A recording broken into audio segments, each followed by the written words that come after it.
Yo, what's going on, guys? It is Tom and welcome back to a brand new video and episode number 6 of my F1 2016 Haas career mode. And as you can see, we are here at glorious Monaco, and right now the R&D engineers giving us a little leaflet to say that Williams are actually making strides. As you can see, we're ahead of Toro Rosso now. We've made various strides and we're now far out ahead in Toro Rosso, and they're 5th in the constructors just behind us, so we're well ahead of them guys. But Williams are the team that we need to catch now to be the 4th best team and maintain ourselves as best of the rest. So that's the target. And because of that, we're going to jump straight to practice now. I'm going to say I've got a couple of plans lined up in terms of how I'm going to spend my R&D points now. You will see after all of the practice sessions that we do, we're going to have about 1,000 R&D points to spend, and I'm going to try and spend these strategically for the next race in Baku. So as you can see, right now we're just coming towards the end of our first part, which is the track acclimatization, and we absolutely smash it with flying colours, and a very easy one there. And it's one of the few tracks where you can actually get a flawless 50 across all 3 challenges, and that's exactly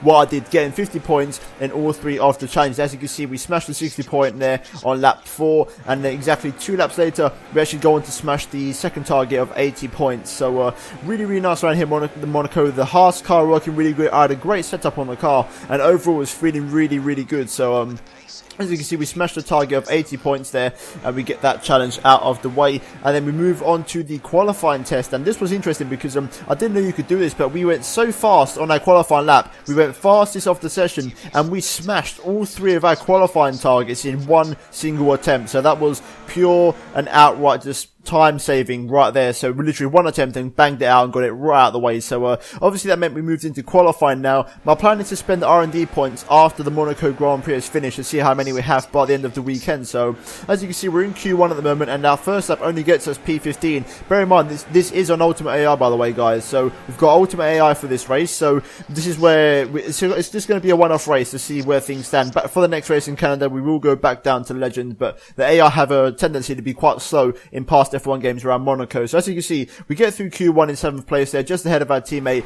and we're now going to move into Q2. And as we come towards the end of our 1 and 0 lap in Q2, it's actually a pretty decent one, only 4 tenths off of Nico Rosberg to come across the line in P2 for the time being, which after when the session ended, that became P4. But a couple of shock announcements here in Q2. As you can see, Romain Grosjean, Kimi Räikkönen and Valtteri Bottas all getting knocked out there in Q2, so not a great performance from them. But we're moving to Q3 now, the final part of qualifying, and this is our one and only lap. And as you can see, we've gone out fairly early, and we're going to come across the line for P2, only 3.5 tenths behind Lewis Hamilton. So great lap here in Q3 to get us right up the sharp end. And look at the top right hand corner of your screen, guys. I went back out for a second lap, and look how close this is. We come across the line, and you can hear the sound in the background. If you might have heard it, but we literally came across the line a tenth behind. It was literally a tenth. That's what it was. If we just crossed the line a smidge before, a fraction earlier, we would have been able to get an extra lap in. But that did mean that we finished in P3 in the session. Now, I'm showing you this real quick before the race starts, and it's the rivalry update. As you can see, Ricciardo is actually beating us in the rivalry, and it's looking like he's probably going to solidify that unless he maybe retires from the race. So we've got our work cut out in the Monaco Grand Prix to try and stay ahead of Ricciardo. So that's exactly what we're going to do at a very wet Monaco. So without further ado, let's jump right into the Monaco Grand Prix and see how things pan out. Right, so here we are then. It is a very wet Monaco, full wet conditions here at Monaco, starting from P3 as you guys saw in qualifying. And I can tell you straight off the bat, I'm recording this on the next day. I feel so much better. I'm finally seemingly shaking off my illness, so I'm feeling way more energetic and positive for the video, guys. But we're going to look at the strategy quickly because it's quite interesting. Because it's raining and Monaco isn't known for tyre wear, we're actually going to go for a no-stop strategy. That is the best thing that's been advised. However, if you look at the session forecast, it is meant to dry out by the end. So we could be going on to dry tyres or intermediates towards the end. So I think I'm going to stick with this one-stop strategy that the team are telling me. And then if we have to switch to dries at the end, then we will probably do that. So we're just going to look at the fuel here. And as you can see, we've got a 39 lap race. So what I'm going to do is I'm going to really drop the fuel here to bang on 39 laps because I feel like we don't really need the excess fuel, especially around Monaco. So we're going to run that for the race. So that's going to be the plan of action. I think the one-stop strategy, and we're going to roll with it and see what happens. So we're going to jump straight into the Monaco Grand Prix. Right, so here we are on the grid. The last couple of cars are just going through Raskas and the final couple of corners, but this is going to be a really good race for us. We could potentially pick up a second win of the season if we perform here. Just a reminder, this is an ultimate AI, so if we can pull this off just like in China on a hard difficulty, it goes to show how good we are in the wet with this car. But it's going to be a very, very tough race. Obviously, it is Monaco, so it's always hard to overtake, but we've got to try absolute hardest here and try and get a result. Daniel Ricciardo is our rival, and he's happened to put his car in pole position, so we need to try and beat him this race. So here we go. We're going to get up to the 5 red lights. Going to run a bit low revs this time. See if that helps me out on the start. Getting underway, and it looks like it hasn't helped. We've bogged down quite severely, actually. Rosberg's had a stonker. Also, Max Verstappen. We're going to hold the inside here on Max and try and just hold into position. We've had a little bit of contact with Rosberg, but we're just going to hold on to P4 at the moment. We've had a good run through the exit, and Ricciardo's going slowly, holding everyone up. We try to make a move on Rosberg, but there's no room through just at the moment. Oh, Rosberg, though, he's going slow through here. Can we go around the outside of him at Maslany? Yes, we can. Just take the inside through Casino. The car's understeering like an absolute bus, but we should be okay for now. We need to settle into this race a little bit and try and see if we can mount a challenge here. Can we try and make a move on Hamilton here? Trying to pick up some slipstream and some traction through the final corner. Hamilton just pulls away. We set the fastest lap of the race, but Hamilton's just got a little bit too much straight line speed in that Mercedes for me to catch him in a straight line.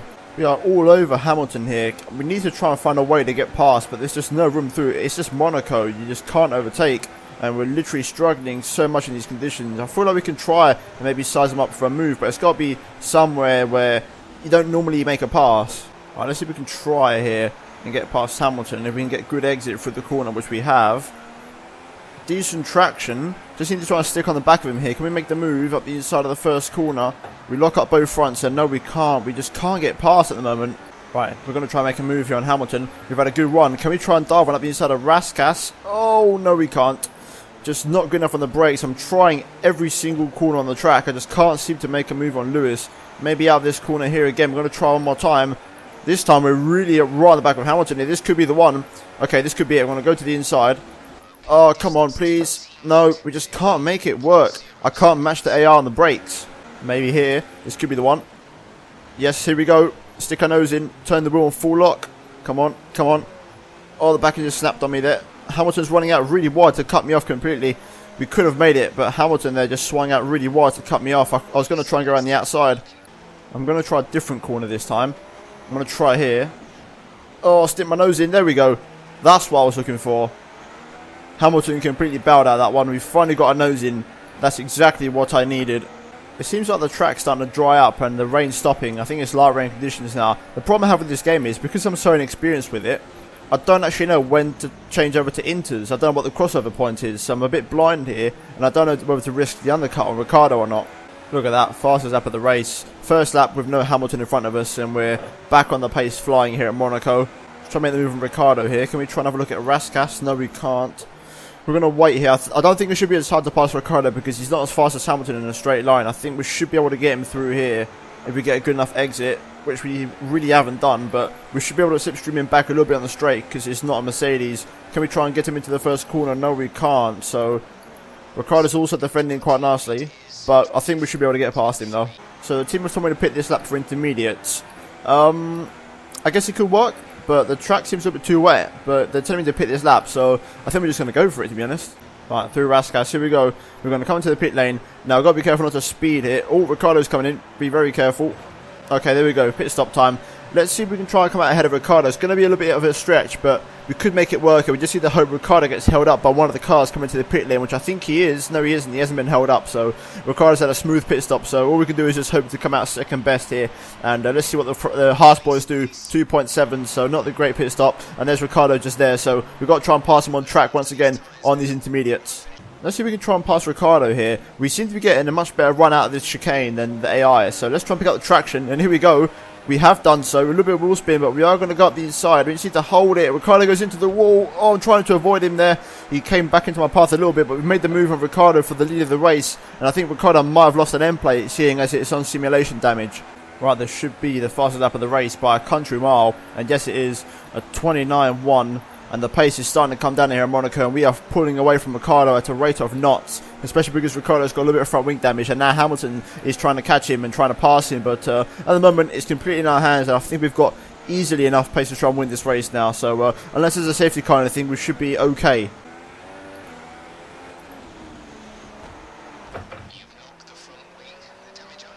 Palmer has not just done that to me. You have not just done that to me. Okay. Wow. I don't know what to do now. I was just going along smoothly, minding my own business, and then Palmer does that. I mean, I'm going to stay out and just hold track position because this is Monaco, so even if I've got a bit of front wing damage, I should be able to defend around here because obviously, you know, you can't really overtake. So I'm going to lose a little bit of lap time, but as long as Ricciardo and Hamilton don't get past me, then it should be okay. The pace actually doesn't feel too bad, and I think, yeah, we've set another fastest lap of the race, so the front wing damage is not really hindering us too much at the moment. Okay, so a little bit of a sit rep.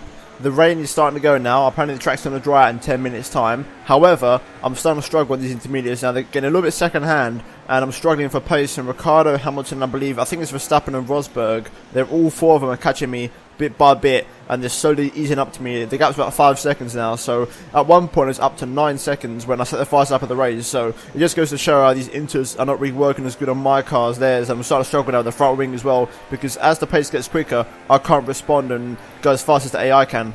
Now, based off of just pure guesswork here, me and Ricciardo are going to have to have a front wing change, so I'm probably going to lose the lead to Hamilton. But the crucial thing is, if Ricciardo has a front wing change, then he won't be overtaking me anytime soon. So Ricciardo's going to lose places, as am I. Now, Verstappen's behind Ricciardo, so Red Bull are going to have to stack up in the Red Bull garage, and also Rosberg's going to have to stack behind Hamilton. Now, Rosberg might be able to jump both Red Bulls and maybe even jump me, even if Hamilton stacks. But it's going to be a question of how long it takes to fix my front wing. But what I do know is, if Hamilton stays where he is, he's definitely going to take the lead of the race after the pit stops.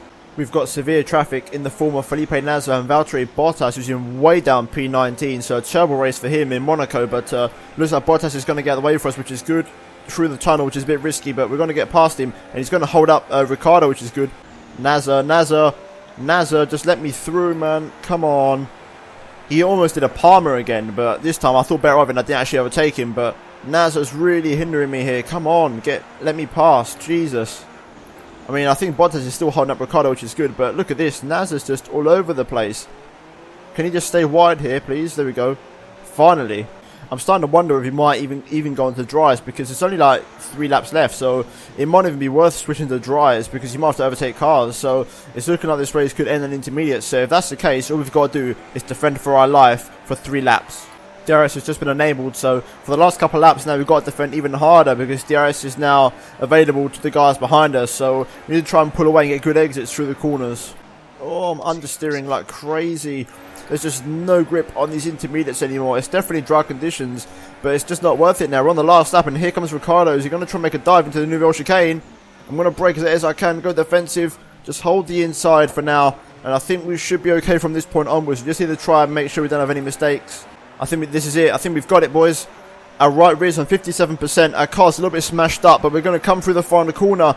And here we go, across the line, and we're going to win the Monaco Grand Prix in our debut season. What a result, and what a race. What an absolutely incredible race. Really, really enjoyed that one. That was such a good race, such a challenge, and an ultimate difficulty. Just a one-off. Next race for Canada, we will be going back down to Legend, because obviously we know that in Monaco past games that AI tend to be a little bit slow. So obviously this was a one-off race. Maybe even Singapore we could maybe run Ultimate, but for now, just a one-off special race on Ultimate AI for you guys. But hopefully you enjoyed it, and what can I say? Just an incredible race. And look at that. There it is. Top step of the podium, Monaco trophy, and our second win of the season, and both of them in wet conditions. So it goes to show, it shows a lot about this Haas and where its potential and true strength lies. Definitely in these wet conditions, but wow, what a race. Once again, in the full wet conditions, unbelievable result, and another 25 points on the board.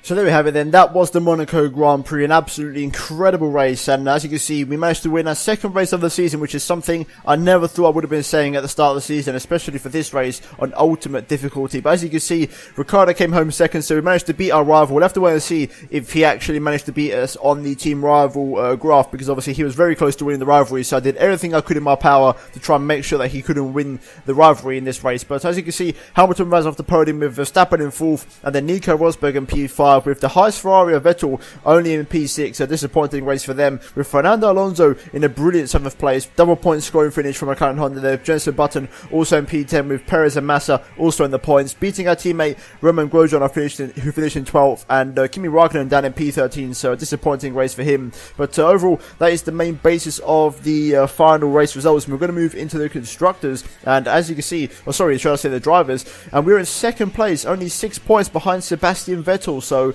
an absolutely incredible race here, and that's going to really boost our championship hopes. Obviously, like I said, I'm still not hoping to go for the title, but if we can try and get maybe a top 6 finish and maybe get in between the 3 big teams, then that would be absolutely fantastic. But as you can see, we're 1 point ahead of Nico Rosberg and 5 points ahead of Daniel Ricciardo, so we're beating our rival right at the moment in the championship. But Lewis Hamilton there, defending world champion, only in P5, a little bit of work for him to do, but that is the main basis of the Drivers' Championship. Looking at Grosjean, he's down in P13 with a couple more points to his name there. But moving into the constructors, Haas still in a solid 4th place, a massive points gap over Toro Rosso, and we're actually closer to Red Bull than what we are to Toro Rosso. So we just got to try and maintain that 4th place and try and be best of the rest, I think, this season. So that's going to be the aim. But yeah, guys, that's been the Monaco Grand Prix, and I'm going to move over into the post-com. So I hope you did enjoy the live com, and I'll be with you in 2 seconds.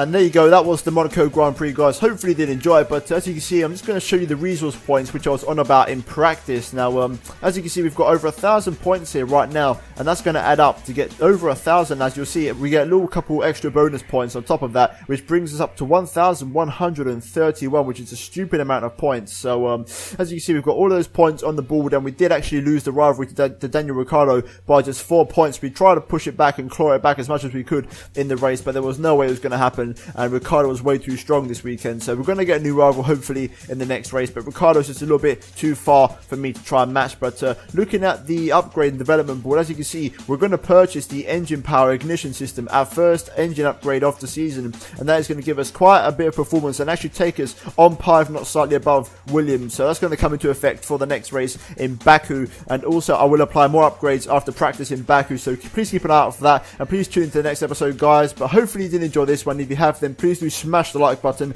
and if you're new around here, please be sure to subscribe to my channel. Guys, I'm going to challenge you to try and hit 150 likes on this video. I know we can do it on a good day, so let's try and smash 150 likes on this, just because I raced an Ultimate AI. But like I said, hopefully you guys did enjoy the video, and yeah guys, I've been Thomas7HD, and I'll see you in my next one very soon. Goodbye.